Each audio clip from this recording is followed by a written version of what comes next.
Let's slow this down for a moment because what we're talking about today isn't about tricks, tactics, or trying to impress anyone. It's about communication that actually lands, the kind that feels calm, grounded, and real. Especially as you get older, attraction stops being about trying harder and starts being about showing up differently. A lot of men believe that attraction is built through money, looks, or saying the right clever thing at the right time. But when you look closely at real connections that last, you notice something else at work. There's a quiet emotional signal being sent, one that doesn't shout, doesn't chase, and doesn't beg.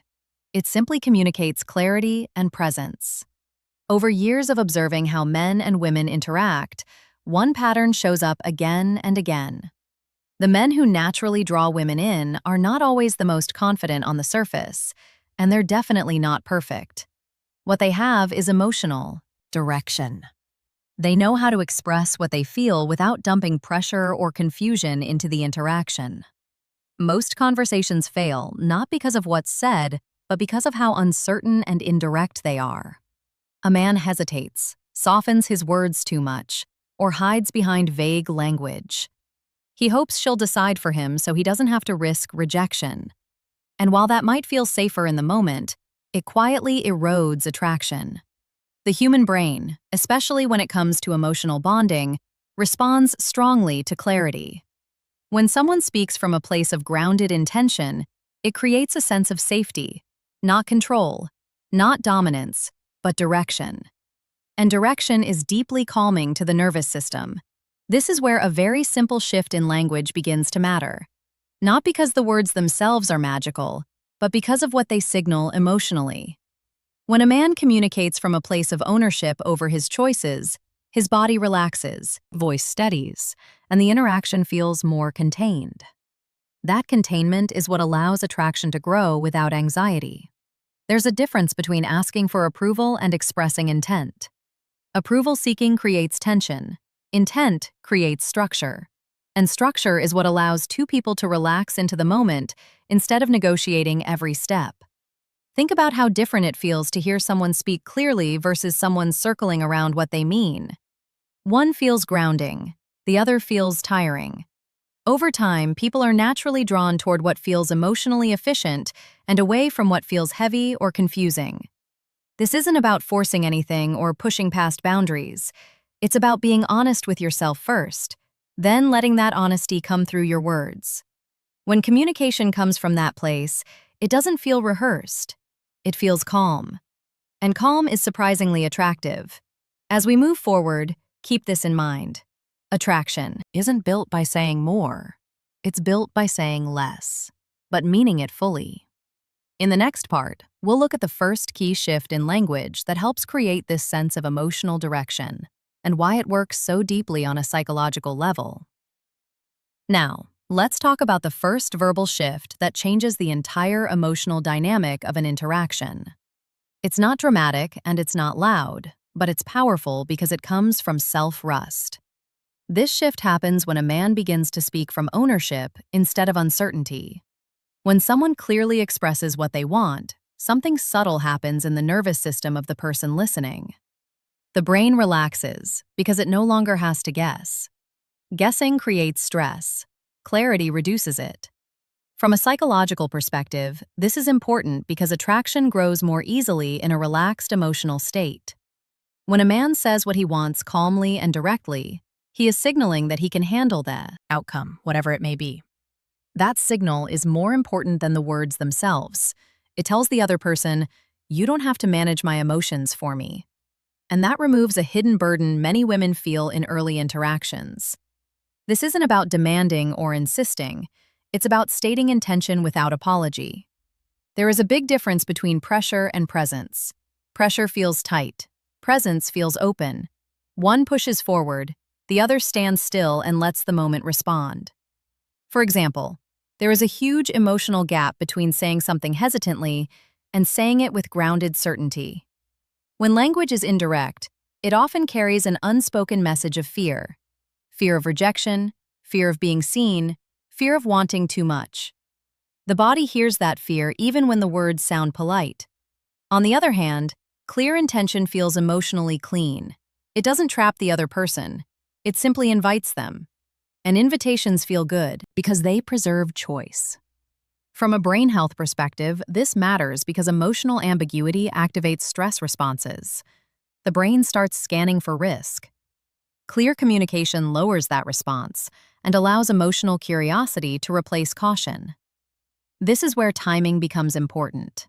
Expressing desire too early or without emotional context can feel empty, but expressing it after a moment of genuine connection feels grounding. It lands because it matches the emotional reality of the interaction. The deeper reason this works is tied to something called emotional responsibility. When you take responsibility for what you want, you stop outsourcing your confidence. You're no longer waiting for permission to exist in the interaction. That self-containment is felt immediately. Many men don't realize that attraction often fades not because of a lack of interest, but because of emotional diffusion. The interaction feels scattered. Nothing is anchored. Clear intention acts like an anchor. It gives the moment weight. But there's an important balance here. Intention without emotional awareness can feel self-centered. That's why clarity alone is not enough. In the next part, we'll explore the second shift that completes the picture and why combining intention with genuine appreciation creates a deep emotional imprint that lasts far longer than attraction based on surface-level traits. Now we arrive at the second shift, and this is the one that transforms clarity into connection. Without it, intention can feel flat or even self-focused. With it, intention becomes emotionally resonant. This shift is about appreciation, but not in the superficial sense most people think of. Real appreciation is not flattery. Flattery tries to get something. Appreciation gives something. The brain can tell the difference instantly. When appreciation is genuine, it activates areas associated with safety, bonding, and emotional memory. This is why certain interactions stay with us long after they end, while others fade almost immediately. From a psychological and nervous system perspective, being appreciated for who you are, not just how you look, regulates emotional stress. It tells the brain, I am seen, I am understood, I am valued. That message is deeply soothing, especially in a world where most interactions feel rushed or transactional. When appreciation is paired with clear intention, something powerful happens. Desire no longer feels consuming or needy. It feels chosen. And being chosen is very different from being needed. Need creates pressure. Choice creates warmth. This is also where integrity comes in. Appreciation only works when it's aligned with your tone, posture, and presence. The body is always speaking. If your words say one thing but your body says another, the nervous system notices the mismatch. That mismatch creates distrust, even if the listener can't explain why. Congruence is simply alignment. Your words, voice, and body all telling the same story. When you speak slowly, maintain eye contact naturally, and allow space after your words, sincerity has room to breathe. Rushing kills depth. Stillness creates it. Timing matters here as well. Appreciation has the greatest impact when it's offered at moments of emotional openness. At the close of a meaningful conversation after shared laughter, when there has already been presence used sparingly and honestly, it creates what psychologists call an emotional anchor. An emotional anchor is a memory linked to a feeling. When someone later thinks of you, they don't just remember what you said, they remember how they felt in your presence. Calm, seen, valued, desired, without pressure. From a health and well-being perspective, this kind of interaction reduces emotional burnout. It creates cleaner endings to moments instead of unresolved tension. Clean emotional experiences are easier for the brain to process and store positively. The goal here is not perfection. It's authenticity with direction. You don't need to say everything right. You only need to be real and responsible for your inner state. When you are grounded in yourself, your communication naturally becomes clearer and warmer. As you use these shifts, remember that attraction is not something you force. It's something you allow by removing confusion. Speak with intention. appreciate with sincerity, stay aligned in your body and tone, and trust that being real, calm, and present is more than enough. That's where connection begins. All.